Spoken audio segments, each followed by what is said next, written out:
Happy New Year, and let's go ahead. We're going to do what we talked about before.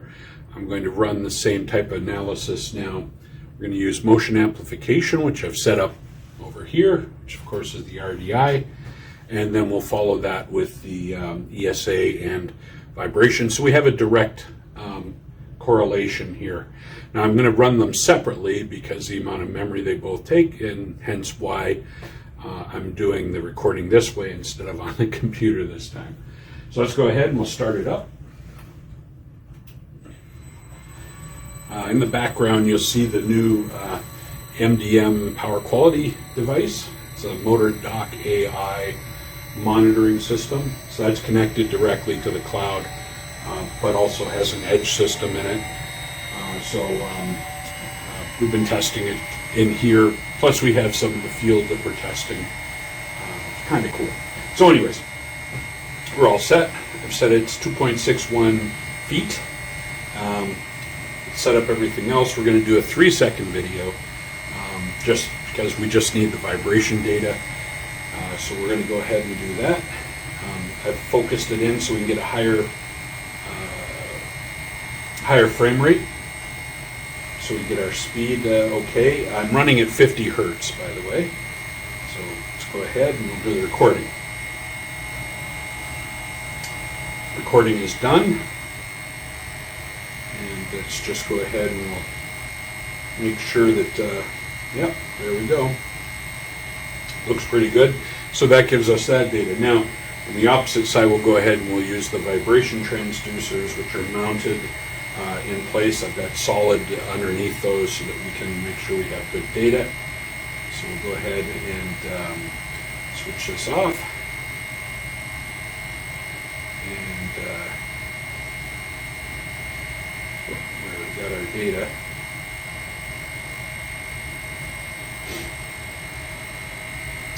And we'll go ahead in here now. We're all set up. So let's go ahead and I'm going to check and make sure I have everything else. So there we go, we have G's. Something's not quite right there. I suspect it's going to be this. Let's go ahead and make sure these are all correct. There we go. So waveform is set up. We've got the G's set up as well. That's on the 2 right here. We have our current set up. I'm going to still go ahead and do the gains.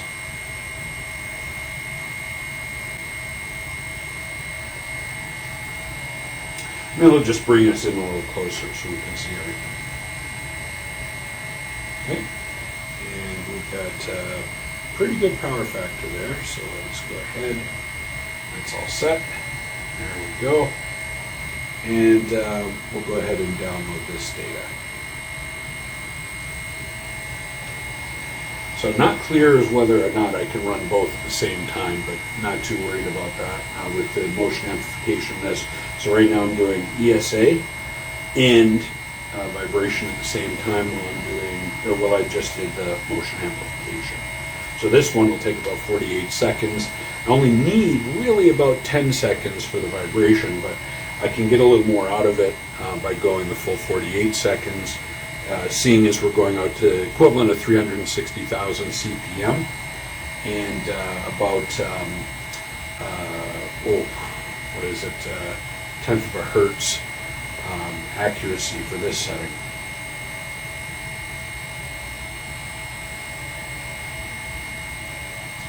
Okay, and there we go, time set, all the data showing up. Great, and yep, that looks like it's going to show up the right way. Now we've got the rotor issue still, and I did do some fixes with the bearings. The bearing didn't show up this time, which is good, and that's it. So now we're going to go back in and sit down and take a look at the data. Okay, so let's take the data we have, and we're going to take the same angles as we have for the vibration transducers in the image, and we're going to include those. Now, I don't know how much is going to show up if I were to try to run it on here. Of course, it slowed it down a little bit. Let's see how things are shaking, I guess. Here we go, the usual stuff. There we go. Yeah, it's all moving. See that? So we got some movement there, of course. So what we want to do here is we are going to go ahead and we're going to correct that a little bit. Okay, don't need to do anything there. Let's go ahead and filter. Give it a second to run the filter. There we go. So we want to come in here. We're going to take a look and see, because it's going to be side to side, I believe. Let's go ahead and grab this spot here to set up our calculations. Now you'll notice that I'm dead on the front on the motor, and there's a reason for that. The reason for that is primarily that what we wanted to do, or what I wanted to do, was make sure I got a straight shot in so I can look at amplitude vertically and horizontally, just like the transducers. Now if I did the side, I could only basically do the vertical reading. So I know that I am right around 24 hertz with the operating machine, so there's this little tiny peak right there. So we're going to go ahead and let's filter some stuff out. So we're going to add a filter, and we're going to get rid of stuff. So we're going to call this a low pass filter, and we're going to get rid of our high frequency stuff. There we go. That's lighting, basically 120 hertz. We'll apply that. Now there was another filter I could have just picked the one, but I'm going the extra step in any case. So we have we'll have this here, and then I'm going to do a high pass filter and get the other side. Okay, you can see it looks a lot cleaner now. If I want to add another filter, I can go in here, and it'll just make it look a little nicer, especially at that amplification right there. So we're going to go ahead again and get our horizontal.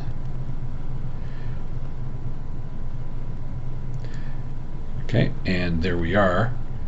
Okay, pretty low. So let's go ahead and we will add a filter again.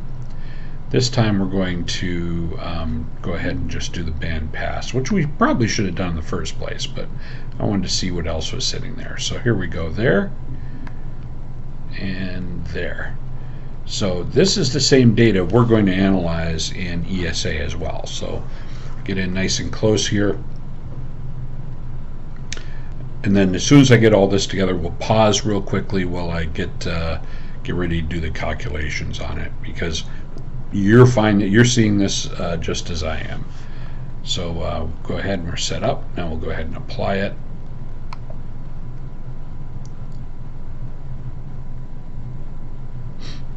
Go ahead and apply it. Or is everything just hanging up on me again? Yeah, it looks like things are hanging up on me.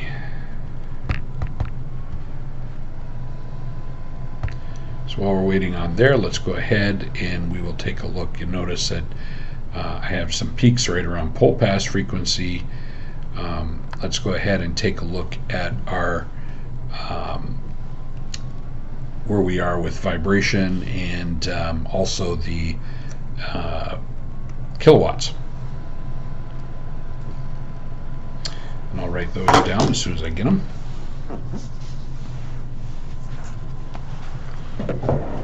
Assuming I can find a pen.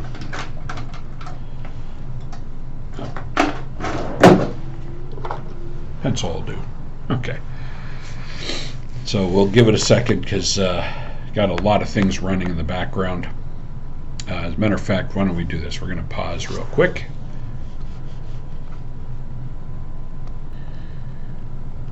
Okay, and we're back real quick. Okay, so everything seems to be coming together. I just need to pause the video because it takes up a fair amount of the memory. So we're going to go ahead here, and I'm going to create my spots. There we go. There's the first. And here's the vertical. So we'll get those together here. And let's go ahead and we will take a look and see what our amplitudes look like.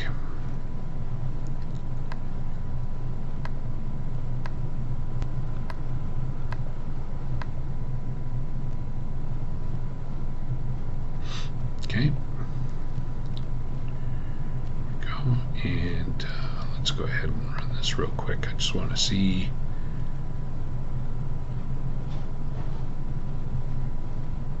Or maybe not. Okay, so we're set up here. Let's make sure everything is done.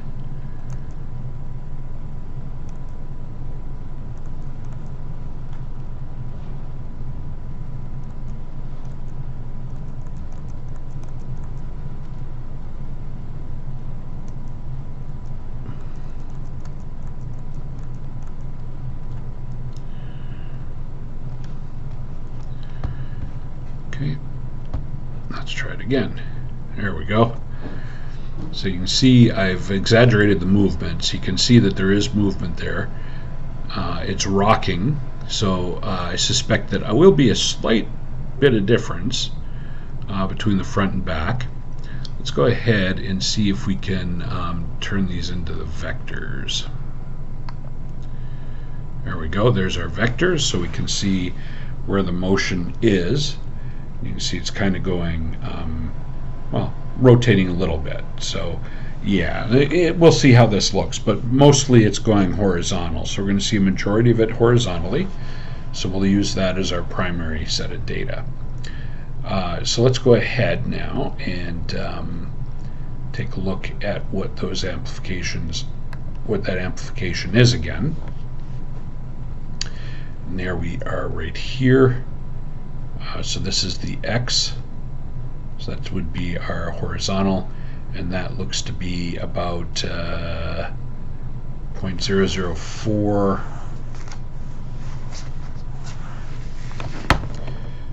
0.0045 inches per second.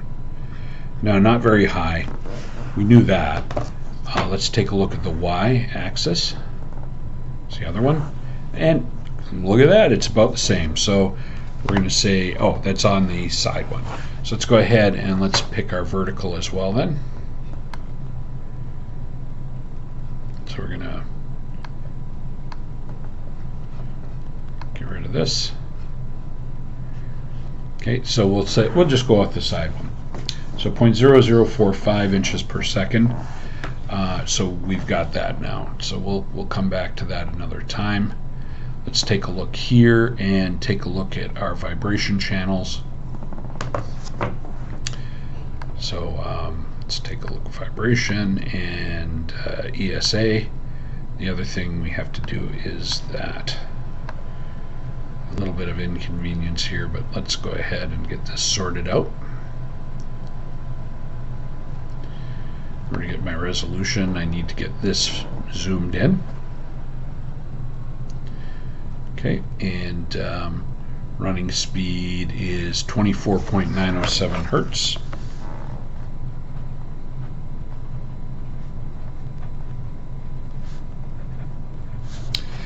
Okay, and let's go ahead and finish this up.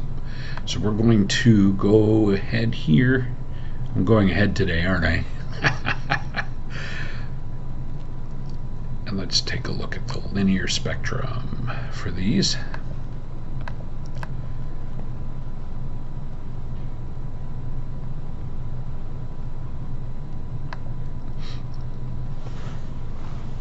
And then we're also going to switch over the vibration part here, because we're not worried about up here. We're just worrying about our running speed. There's a lot of other things we get to do later. So here we are lined up exactly at 24.907. These are in G's right now, so the values are quite low. And then this one here is in kilowatts. And we are at about 0.001, yeah, 0.001 kilowatts. Or 1 watt, basically where we were last week, or the 2 weeks ago. So we have that. Let's go ahead and switch these over. And what we can do here is I can highlight that and switch that to velocity. And let's switch this one also to velocity. And now switch this over to inches per second. That's going to make life a lot simpler, because otherwise we'd have to convert G's first over to the other. There we go. And well, I'll have to zoom in again.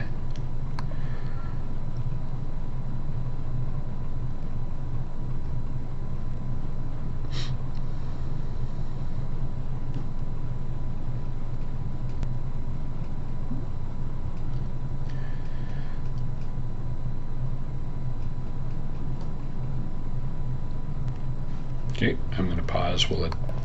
Okay, just needed to pause for a second when we zoomed in. So this is 1 watt.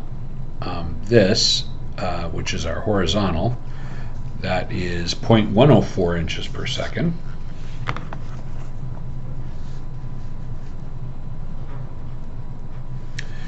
And the top one is reading 0.003 inches per second. So, question is, did we miss anything on the other? So I'm going to pause again so I can do this quickly. I just want to take a look at the motion amplification. Okay, so here we go real quick. So for the horizontal position, I'm worrying about X. And X is at 0.004, which is in our X in the other one we're 0.104, so it's about half. And then the other one, which I have 0.003, which we would be looking in the Y direction, that one is 0.001. So same type of thing. So they're definitely a little bit different. Could be some other variation, could be just the way I set up the thing, could be that the front is not vibrating as much as the back. But now we'll go ahead and we'll run our calculation. So let's we're at a point now where I can escape there, and let's go ahead and we'll escape this and this, so we have fewer things running in the background. We're going to go ahead and move our whiteboard over as soon as everything does what it's supposed to do. There we go. So let's do our comparison, and we'll bring over our handy dandy calculator because we've got some math to do, and everybody knows how much I enjoy math. Let's go ahead and get our drawing board. There we go. And we are here. Here we go. So we're going to start with motion amplification. Yeah, I don't draw that well either. So we have in motion amplification, I said we had 0.0045 inches per second. Okay, we're going to go ahead and take that and turn it over to meters per second, while multiplying it by 0.0254. So let's go ahead and do that next. So that would be 0.0045 times 0.0254. Okay, and that's really low now. So we're using a number at about 0.000. Let's do this.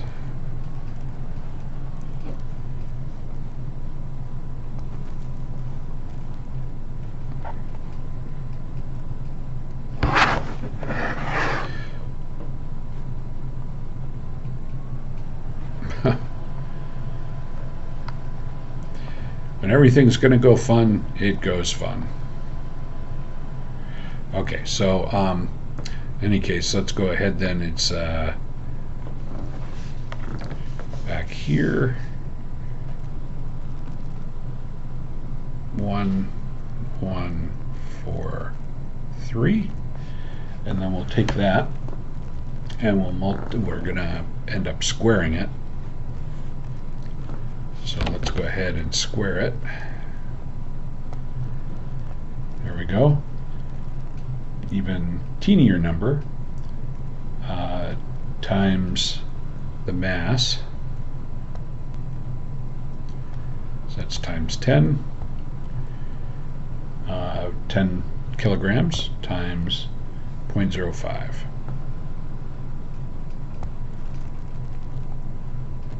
Oh, should that be 0.5? I think that's 0.5. Yes, 0.5. Just half. Okay, and so that gives us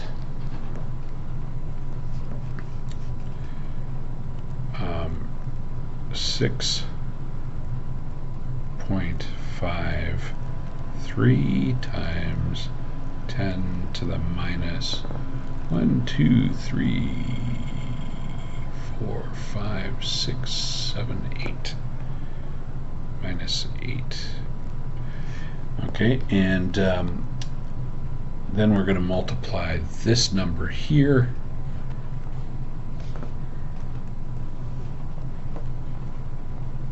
times the running speed, which is 24.907.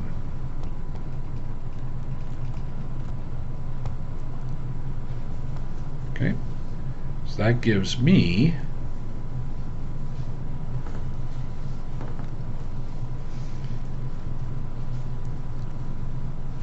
0.0000163 watts. A little less than 1 watt. Okay, so that is motion amplification. Now, I can get that a little bit closer if I want, but we're not going to for this. So in any case, so there we are. So just check my math real quick. 10 kilogram motor. We had, okay, that as far as 0.0001143 meters per second, and then multiplied by, or then square that, multiply by the mass, and then by 0.5 gives us this value here, and then we do the rest, and that gets us here, and we know that we're at 1 watt, and this is definitely a fraction of 1 watt. So let's take again a look at what we've got with motion, with our, now if we do the other, I'd get double that. So let's go ahead and take a look at ESA and see how close we are here. This is a direct measurement of the actual, vibration. ESA is the direct measurement, so we know what the air gap loss is there. So this one here is going to be, I've got 2 of them, so let's use the higher number, 0.104, much higher than that. Then that's going to be, if I go with the 0.0254,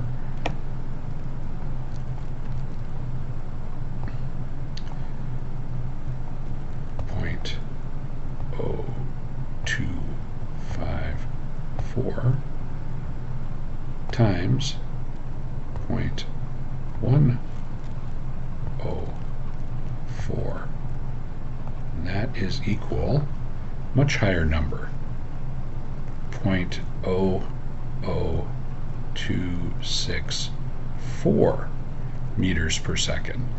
So slightly higher than this number here, right? So the next thing we are going to do is we're going to multiply that times 10 times 24.907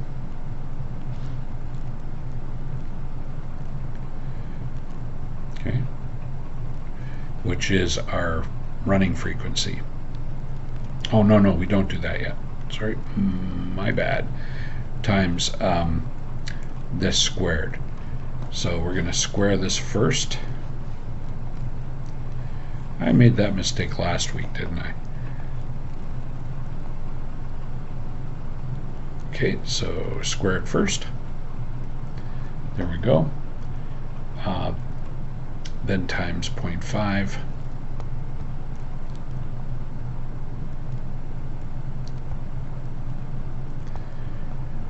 Then times 0.00. I'm sorry, that's wrong. Sorry, then times 24.907.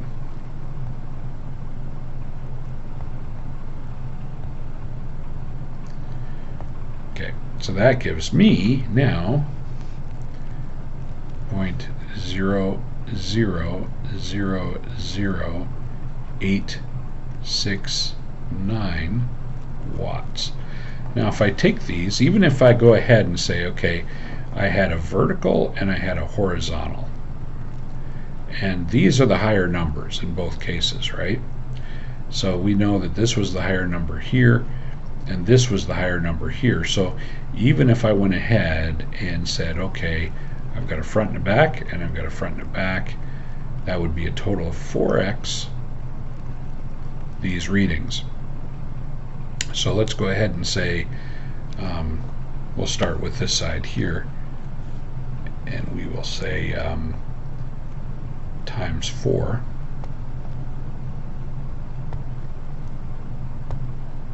Okay, which would give me 0.00034. Okay, that watts. Okay, if we divide by 1,000, we get kilowatts, much, much lower, of course. And this one here, we've got quite the number. And we'll say that one is 0.1234. Let's see, 5, right? 163 times 4, and that would be 0.0000652 watts. Again, much lower than the value that we know we have. So right now, again, as you can see, now just so you're aware, we have resolved this. So when we do the Vibration Institute presentation and paper for the summer, we're going to be able to show you how to do this and come up with a number that comes really close to here. And we also have a number of field data sets, much larger motors, so it'll all make more sense. In any case, if you have any questions, please feel free to email us, and we'll go from there. So again, when I start seeing a lot of companies put out that they've gotten vibration data and poof, here's a number, and again, as I mentioned, sometimes those numbers exceed the total consumption of the actual motor itself at that point in time. It's not going to be generating energy. And by the way, don't forget motion amplification. How did we do? Well, pretty much the results were about what I expected. There are some variations between motion amplification and the direct measurement we took. Not surprising. Basically based on the mounting and a bunch of other things. So what we come away from this is it really depends on how you collect the data. We will do some more on that as well in the future, but this gives you a definite start towards a very conservative value. Now when you get into the larger motors and you remember that mass, And there's a couple other things that we have to include in there, but if you remember the mass of the machine, or you can get the mass of the machine, you're going to have a value that you can deal with. Now with a motion amplification, again, remember it's a structural value. So the numbers that we have here are based on the structural movement. When we start getting into things like the losses in bearings and things like that through vibration, it's going to be a little more challenging. But here's where we are. So with that, next week we will have some fun. We're going to cover some other areas of energy. I just wanted to get you up to speed on here. We will talk a little bit more on the next one about some of the new systems that we have coming out for electrical monitoring and power quality.